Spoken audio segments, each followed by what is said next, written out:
So if you're in the audience today, or maybe you're watching this talk in some other time or place, you are a participant in the digital rights ecosystem. And whether you're an artist, a technologist, a lawyer, or a fan, the handling of copyright directly impacts your life. Now, rights management is no longer simply a question of ownership. It's a complex web of relationships and a critical part of our cultural landscape.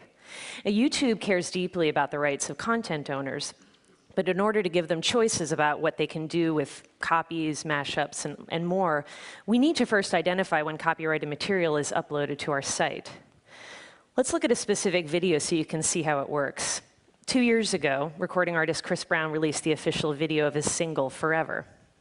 A fan saw it on TV, recorded it with her camera phone, and uploaded it to YouTube. Now, because Sony Music had registered Chris Brown's video in our Content ID system, within seconds of attempting to upload the video, the copy was detected, giving Sony the choice of what to do next. But how do we know that the user's video is a copy?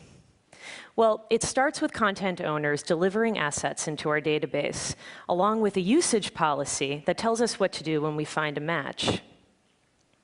We compare each upload against all of the reference files in our database. Now, this heat map is going to show you how the brain of the system works. Here we can see the original reference file being compared to the user-generated content. The system compares every moment of one to the other to see if there's a match. Now, this means that we can identify a match even if the copy uses just a portion of the original file, plays it in slow motion, and has degraded audio and video quality.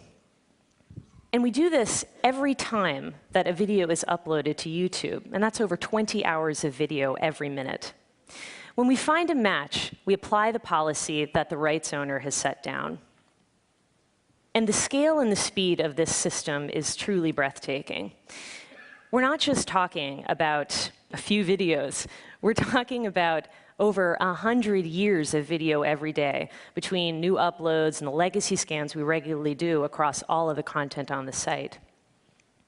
And when we compare those 100 years of video, we're comparing it against millions of reference files in our database. It'd be like 36,000 people staring at 36,000 monitors each and every day without so much as a coffee break. Now, what do we do when we find a match? Well, most rights owners, instead of blocking, will allow the copy to be published, and then they benefit through the exposure, advertising, and linked sales. Remember Chris Brown's video, Forever? Well, it had its day in the sun, and then it dropped off the charts, and that looked like the end of the story. But sometime last year, a young couple got married. This is their wedding video. You may have seen it. What's amazing about this is if the processional of the wedding was this much fun, can you imagine how much fun the reception must have been? I mean, who are these people? I totally want to go to that wedding. So their little wedding video went on to get over 40 million views. And instead of Sony blocking, they allowed the upload to occur, and they put advertising against it and linked from it to iTunes. And the song, 18 months old, went back to number 4 on the iTunes charts. So Sony is generating revenue from both of these. And Jill and Kevin, the happy couple, well, they came back from their honeymoon and found that their video had gone crazy viral. And they ended up on a bunch of talk shows, and they used it as an opportunity to make a difference. The videos inspired over $26,000 in donations to end domestic violence. And the JK wedding dance became so popular that NBC parodied it on the season finale of The Office, which just goes to show it's truly an ecosystem of culture, because it's not just amateurs borrowing from big studios, but sometimes big studios borrowing back. By empowering choice, we can create a culture of opportunity. And all it took to change things around was to allow for choice through rights identification. So why has no one ever solved this problem before? It's because it's a big problem and it's complicated and messy.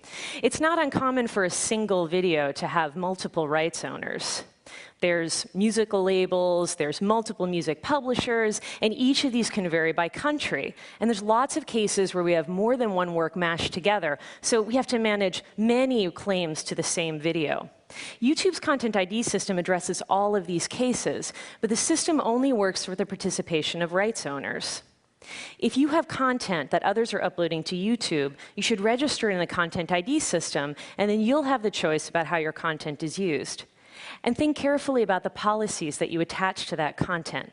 By simply blocking all reuse, you'll miss out on new art forms, new audiences, new distribution channels, and new revenue streams. But it's not just about dollars and impressions. Just look at all the joy that was spread through progressive rights management and new technology. And I think we can all agree that joy is definitely an idea worth spreading. Thank you.